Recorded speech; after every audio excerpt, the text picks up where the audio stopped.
Ibababa sa 15 bahay ang nasira sa barangay Matinik sa Lopez, Quezon Province matapos umangat ang lupa roon.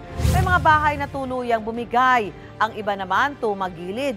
Meron din mga bahay na hindi bumagsak pero malalaki na ang bitak sa mga pader.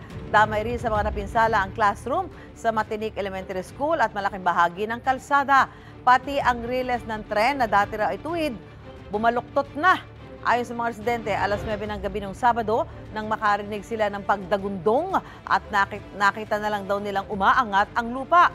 Mahigit 100 sa kanila ang tumutuloy muna sa barangay hall. Dahil delikado, isinara muna ng Lopez LGU ang apektadong lugar. Patuloy rin ang kanilang assessment. Magsasagawa rin daw ng sariling inspeksyon ang Philippine Institute of Volcanology and Seismology o PHIVOLCS. Wala raw silang na-monitor na lindol sa lugar. Gusto mo bang mauna sa mga balita? Mag-subscribe na sa GMA Integrated News sa YouTube at tumutok sa unang balita.